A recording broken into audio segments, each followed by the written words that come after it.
шинэлэг, гайхалтай, үнэхээр шинжилэл хийж чадсан Magic Store 24 цагийн бодлогочгүй дэлгүүр.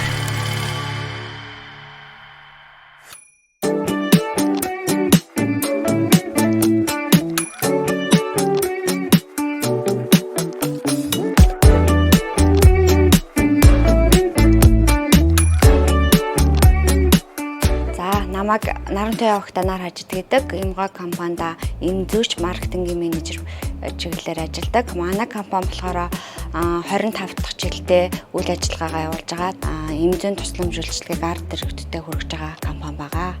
Манай захирал шинэ юмыг эрдэл хайж явдаг тийм хүн байдаг байхгүй. Тэгээд ер нь орон нутагт Magic Store машиныг хөдөлгөгчгүй дэлгүүрээ машиныг ингээд сонгож орон нутгийн иргэдэд шинэ саргаг юмыг хүргье гэсэн зорилгоор 3 машин авч ажиллаж байгаа. Одоо манайх түрээслээд яг жил болох гэж. Өөр ханга аймгийн Политехникийн коллеж, спортын ордон, хүүхдийн ордон гэх 3 газар байршиж байгаа. Хүн ихтэй тий одоо бодолтой авах юу ихтэй газар гэж сонгосон. Политехникийн коллеж болохоор нөгөө оюутнууд багш нар их байдаг учраас спортын ордон гэхэд айгүй их тэмцээн бусад аймагуудаас бодвол их цохигддог гэж боддог. За хүндрэлтэй тал гэвэл нэг бага насны хүүхдүүд янз бүрийн юм оролдоод нөгөө хэл мэлийн солих ч юм уу тийм асуудлууд гараад тэгээ тиймэрхүү жоохон хүндрэлтэй юм гардаг байсан. Гэхдээ тэгээ одооноос бол хүмүүс нөгөө суралцаад байгаа. Жоох хүүхдүүд ч гэсэн айгүй хөргөн карта барьж ирээл уншуулаад ингээ явдаг.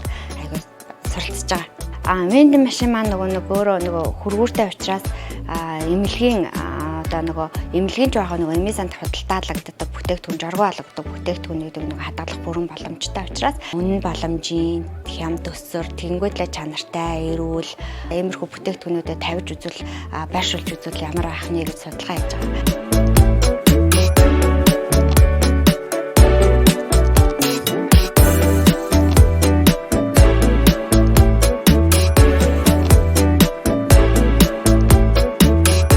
За энэ машиныг маань түрээслэх гэж байгаа ажилуулах гэж байгаа хүмүүст зүгээр туршлагаасаа ярихад энэ машиныг маань яг байршлаа зөв сонгоод тэгээ бүтээгдэхүүнүүдээ яг оновчтой сонгоод тэгээд ажилуул айгүй их ажилласаа гадуур бизнес хийх боломж орлого олох боломжтой юм байна шүү. Одоо хүмүүс чинь энэ технологийн 900-д чинь бэлэн мөнгө барихan байсан карт уншуулаад хэрэгцээ бүтээгдэхүүнээ авдаг багснараа давуу талтай байгаа. Тэгээ энэ Өөр ханга аймагта энэ машиныг нэвтрүүлж ажиллаж байгаа эмгоо компани маш их баяртай байгаа.